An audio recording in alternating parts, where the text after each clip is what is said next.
તો મારા ઉપર ખોટી ફરિયાદ દાખલ કરાવી, એક ફરિયાદમાં મારી અમે તિબેટમાં બેહાડો, મારા પ્રશ્નનો જવાબ આપી શક્યો હતો.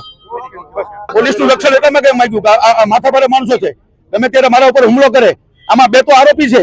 ક્ષત્રિય અગ્રણી પીટી જાડેજા સામે તાજેતરમાં જ પાસાની કાર્યવાહી થઈ હતી. જો કે થોડા જ દિવસોમાં તેમણે જેલમાંથી બહાર આવતા ફરીવાર તેમણે તે જ મંદિરે પહોંચ્યા હતા જ્યાંથી આરતી કરવાનો વિવાદ શરૂ થયો હતો. ત્યારે ફરીવાર પીટી જાડેજા મંદિરે પહોંચતા વિવાદ જોવા મળ્યો હતો. શું હતો આ સમગ્ર મામલો, વિગતે વાત કરીએ આ વિડીયોમાં.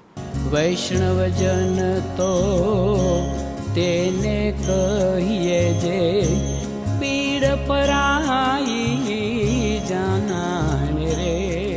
નમસ્કાર, નવજીવન ન્યૂઝમાં આપનું સ્વાગત છે. હું છું જયંત દાફડા. રાજકોટમાં ક્ષત્રિય આગેવાન પીટી જાડેજા વિરુદ્ધ 1 મહિના અગાઉ તેમના વિસ્તારમાં આવેલા અમરનાથ મહાદેવ મંદિરમાં મહાઆરતી કરવા મામલે વિવાદ થયો હતો.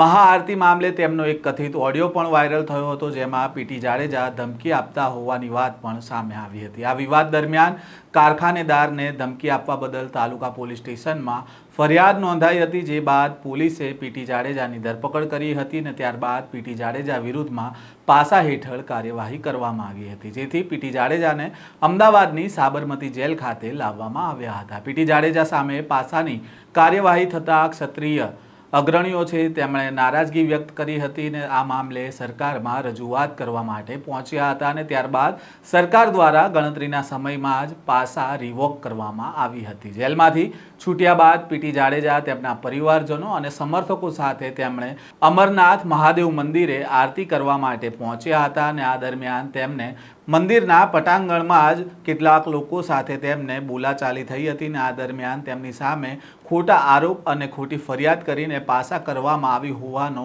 રોષનો ટોપલો તેમણે ઠાલવ્યો હતો.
આવું કરે છે, સમજાવો તમે, ચાલો સમજાવી દઉં છું.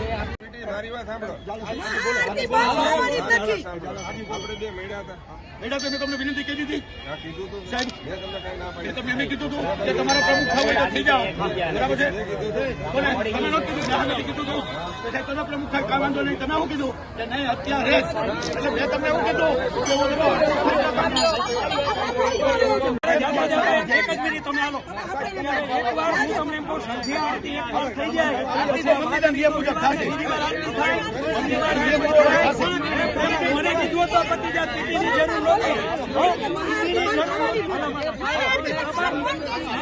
તમારા માધ્યમથી કહું છું, આરતી દર સોમવારે નહીં, 365 દિવસ કરો.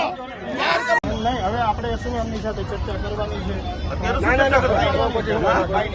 આપણે કીધું આરતી કરો, સાથે મળીને કરીએ અને ટ્રસ્ટ આયોજિત કરો, ટ્રસ્ટ સંચાલિત કરો. અલગ ગ્રુપ લાવી દીધું, અલગ યુવા ગ્રુપ કરી દીધું, બરાબર છે? મંદિરની વિરુદ્ધમાં બધું કરવા માંડ્યા. આપણે નથી કરી, એમને ગોરબાબાએ કરી. મેં કોઈ કેમ આરતી તો નથી પણ થવાની હતી. ચાલો સાહેબ, તમને ન ખબર હોય તમારે મારે લાગણીના સંબંધ વાત નથી આવડતા, તમે સાંભળો. બસ મારું કહેવાનું એમ થાય. તમે તમારો મુદ્દો હોય ને એટલે વોટ ન કરો. આપ ટાઈમ નક્કી કરો ને ત્યારે આપણે બેસીને ચર્ચા કરીએ. બીજું આમાં કાંઈ ન હોય. તમે એવું નક્કી કરો કે હવે અમારો હમ સંતોષ આવી ગયો. ના, ના, ના, ના. નિત્યક્રમ 7 વાગ્યાનો છે અને આરતી જે 25 વર્ષ છેલ્લે અમરનાથ મહાદેવ ટ્રસ્ટ આયોજિત આરતી થાય જ છે અને એમાં હું પ્રમુખ તરીકે સેવા આપું છું. આ આરતી જ્યારે મને કહેવામાં આવ્યું કે દર સોમવારે આરતી કરવી છે ત્યારે મેં એમ જ કીધું કે આરતી કરવું બહુ સારી વાત છે. અત્યારે પણ હું ધર્મપ્રેમી જનતાને કહું છું કે ભાઈ તમે પૂજારી પાસે નામ લખાવી દો, 365 દિવસ આરતી કરવાની છૂટ. પણ ધરારથી આરતી, ટ્રસ્ટ વિરુદ્ધ આરતી અને એ રીતે આરતી કરે એ આરતી તો શક્ય નથી. અને આપ જુઓ છો કે તમે જ્યારે મીડિયામાં જે લોકોને તમે નિવેદન લીધા એ તમામ ઉપર તો મેં ફરિયાદ કરેલી છે. મારી ફરિયાદ હજી દાખલ કરવામાં નથી આવી અને એની 2 મહિના પહેલાની અરજી હતી દાખલ કરવામાં આવી. બરાબર છે. મારા ઉપર જે આક્ષેપ કરવા આવ્યો કે મંદિર ધણી વગરનું છે, 25 વર્ષથી હું મંદિર સંભાળું છું.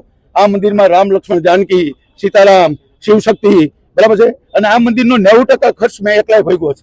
એટલે હું એમ નથી કહેતો, છતાં આ મંદિર માટે હું કોઈ દિવસ કોઈ એક ફરિયાદ કરે ધર્મપ્રેમી જનતા કે બાપુની દાદાગીરી છે, આ છે, તે છે, નહીં. હું તો શિવનો પરમ ભક્ત છું. એટલે મને શિવ માટે માન હોય એટલે મેં તે દી ભાઈ ઓલા જસમીનભાઈને ધમકી નથી આપી.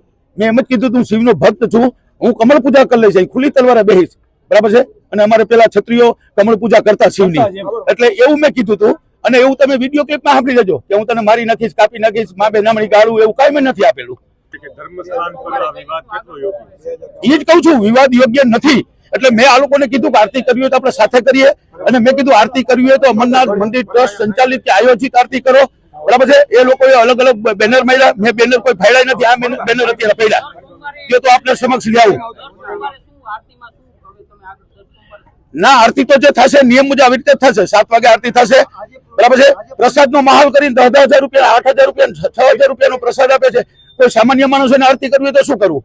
એટલે મેં ધર્મપ્રેમી જનતાને તમારા માધ્યમથી કહું છું કે 365 દિવસ આરતી કરો. અને જેને પ્રસાદ આપવાનો હોય, જે છે તે સિંગ ને રેવડી ને જે કઈ આપવું હોય, ફળ ફૂલ, પોલીસનું રક્ષણ એટલામાં કઈ માંગ્યું કે આ માથાભારે માણસો છે, ગમે ત્યારે મારા ઉપર હુમલો કરે. આમાં 2 તો આરોપી છે. આ ધર્મપ્રેમી જનતાના માધ્યમથી અમારે એક શૈલેષ ડાંગર છે અને 2 મહિના પહેલા ભક્તિનગર પોલીસ સ્ટેશનમાં ફરિયાદ થઈ છે છેડતીની. એ અહીંથી જ કારખાને લઈ ગયો, ફોલ આવી અને તે જ દિવસે એના ઉપર છેડતી ગઈ. એક જૂના ટ્રસ્ટી એનો પૌત્ર છે. બરાબર. ગોરાણીમાંની ઇજ્જત લૂંટી એનું બ્લાઉઝ ફાડી નાખ્યું, એ પણ માલવીનગર પોલીસ સ્ટેશનમાં ફરિયાદ થયેલી છે.